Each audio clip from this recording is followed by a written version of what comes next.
All right, everybody, hello. I have designated this segment as pajama physics. Okay, so get in your comfies, and we're going to talk about some physics. You can go ahead and skip this video if you already understand linear motion day one. Okay, so again, we're talking about linear motion day one, the fun little ostrich, and the guy walking at a constant velocity. Let's learn. All right, so again, general motion describes using three characteristics. All right, what did we talk about those three characteristics as? Direction, speed, or how fast, and the location of the object at a certain time. So at one point in time, we're trying to figure out in what direction that object is headed in and what is its speed. Like how fast is that object moving at that particular time? Where is it? Okay, so relative motion. Motion of an object in relation to a frame of reference. And what is a frame of reference?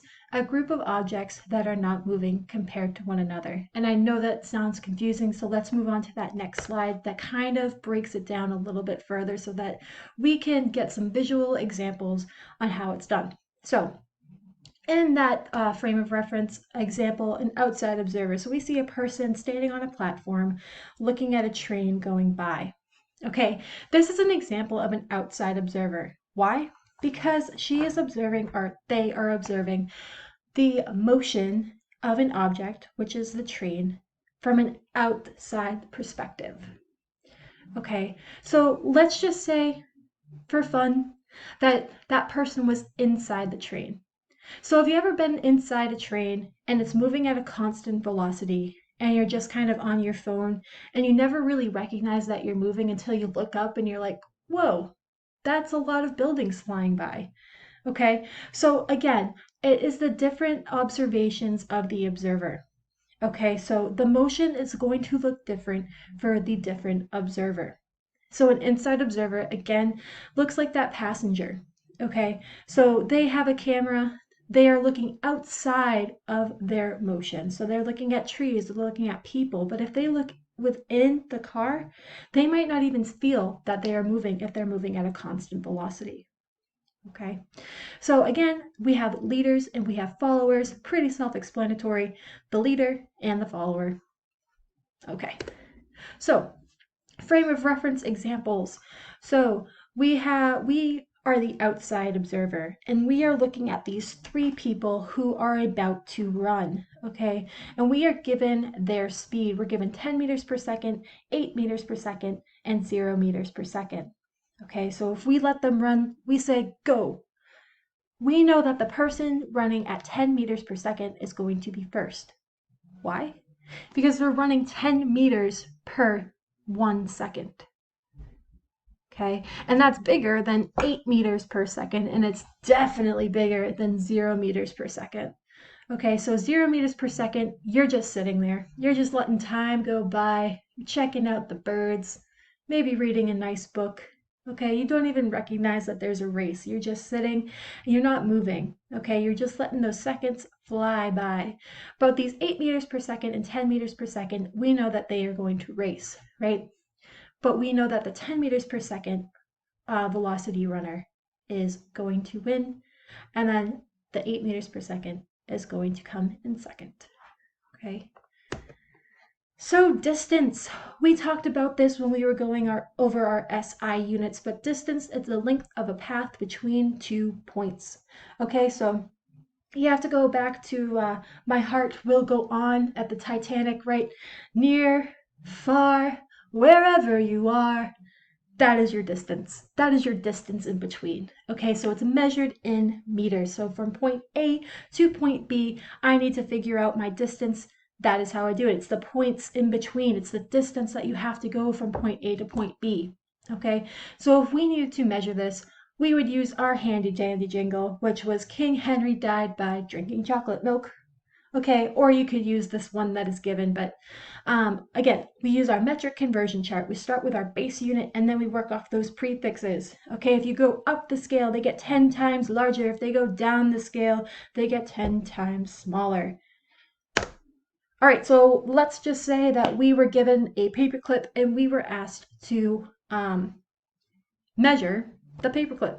So our point A would be the start of the paperclip. Our point B would be the end of the paperclip. And the distance in between is going to be in our SI units, which is centimeters is a good choice, or millimeters. So if we wanted to measure it in centimeters, it would be 3 centimeters, just looking at that ruler.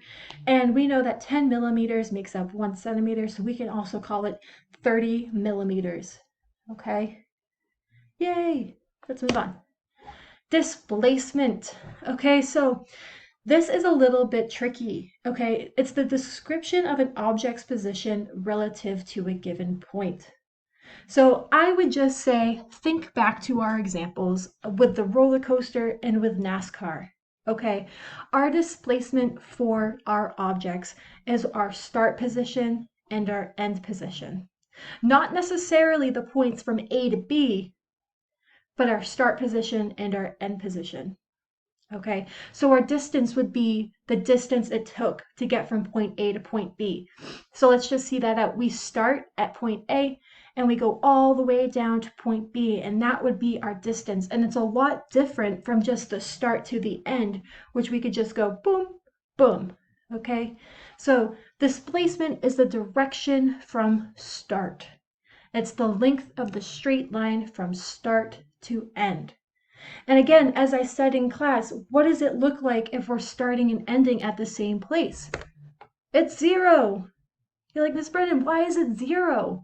I'm going around a track for a roller coaster, aren't I? And I would say, yes. But your point A and point B, which you use to measure distance, is different from your displacement, which is your start and your end. What do I mean by that? So for one cycle of that roller coaster, you are starting and you are ending in the same position. Okay, so your displacement is 0, because if I needed to measure my displacement, I would go from start to end, and all I see is, oh, I'm at the same position, so it has to be 0. Okay, but there, as you can see, there is a huge difference between displacement and distance, because distance of the track could be very, very long, because you have to go up those hills, you have to go around those loop-de-loops, you have to go around that curve, right? So your point A or point B, which is your distance, is going to be a lot bigger in this case than your displacement. Okay, so let's move on to another example. Another great example was NASCAR, right? Because they start and end in the same position. So one complete cycle around that track is going to start and end in that same position. So your displacement is going to be a big goose egg. Okay, but your distance, your point A to point B, is going to be different because you have to measure all the way around that track. Okay. So again, I gave you a quick movement break. So if you want to pause, move, maybe digest, maybe email Miss Brennan to see if you have any questions. Maybe give her a good joke. She needs a good joke now and then. Okay? Speed! All right. The ratio of the distance an object moves to the amount of time the object takes to move. I know that is a huge definition. Okay, so let's just read it one more time to see where we're at. So the ratio of the distance an object moves to the amount of time the object takes to move is measured in meters per second. Okay, so that's a little bit easier. That's something better that we can digest because we have definitely seen meters per second before. So we just know if we see meters per second, that's either going to be our speed or it's going to be velocity on whether or not we get direction or not. Okay, so it's just your total time over your, your total distance over your time. Okay, that would be your average speed.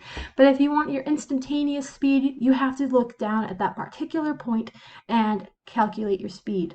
Okay, so let's just use the speedometer example. Let's just say we're driving to the beach and I look down and I'm going 80 miles per hour down that highway. Okay, that would be my instantaneous speed. But let's say that the beach is 40 miles away and it takes me 1 hour to get there. Even if I looked down at that highway speed and I saw 80 miles per hour, it still didn't get me during that time. So I hope this makes sense. Okay. Velocity. So as we know, there's a little line above that velocity because it's a vector quantity. So it's the average speed of an object, just like before, distance over time, but in a specific direction. So direction is very important to our vector quantities. And you might be saying, Miss Brennan, what is a scalar and what is a vector? Well, scalar quantities are all magnitudes, okay? They're only magnitudes, that's all it is. And speed is a scalar quantity. Why? Because we're not given direction, just like in this example, Batman and Robin are running at 5 meters per second. Okay, we're not given any kind of direction. We just know that they're running.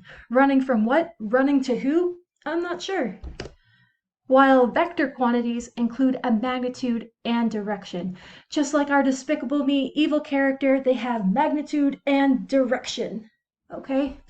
So velocity is a vector quantity. We're going to see vector quantities throughout this year, but you just need to know that velocity is a vector quantity. Why? Because it has both magnitude and direction.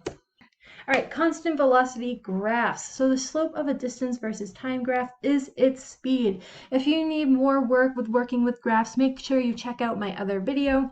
But constant low speed is at the top, varying speed, and constant high speed. So what we need to do to calculate our speed is look at the slope. How do we calculate slope? Rise over run. Sweet, so I have to rise before I run. Okay, so to find your slope or your rise over run, you have to take your change in y over your change in x. So delta y over delta x, or y final minus y initial divided by x final minus x initial. So what does that look like? So for this constant low speed, we are given 125 meters, and then we are given 10 seconds. So that would be the change in y over the change in x for those 2 points. What would we would need to put the y over the x to find the speed. So 125 over 10 meters is 12.5 meters per second. So we know that that object is moving at 12.5 meters per second. It's in a nice straight line, so we know that this is a constant velocity. Okay, so it's starting from that 0, 0 position, and it's traveling at 12.5 meters per second to get to its distances, okay? So varying speed. As we can see, we are traveling at a constant speed, then we are stopping, and then we are traveling at a constant speed again. To find our speed for those 2 positions where we are traveling at a constant speed, we would need to find the slope, rise over run, okay? Constant speed again, but this time it's really, really fast. How do I know? It's a steeper slope. Okay, so all we would need to do is designate 2 points and then find the rise over the run. So that would be 250 meters over 10 seconds. So that would be 25 meters per second. Okay.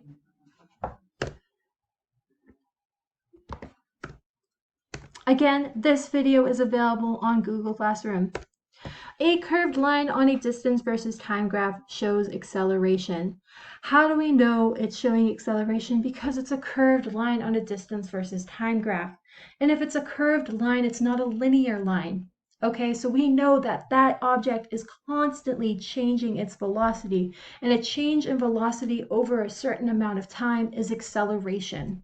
So let's just look at it that right there. So acceleration, an object's change in speed or direction or both.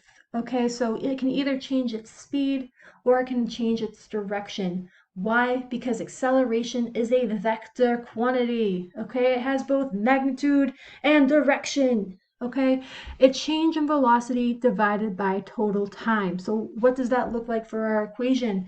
A equals delta V over T. What does delta V mean? Velocity final minus velocity initial. It's measured in meters per second squared. And again, it is a vector quantity. All right, so again, going back to our graph, we can see that this is a change in speed over time, okay? So it is constantly changing its velocity over amounts of time. So that way, that's why we know that this distance versus time graph is showing acceleration and not velocity. I hope this helped. If it did not, email me and I will be happy to go over some stuff again. I hope you all are having a great day, and I will see you all soon.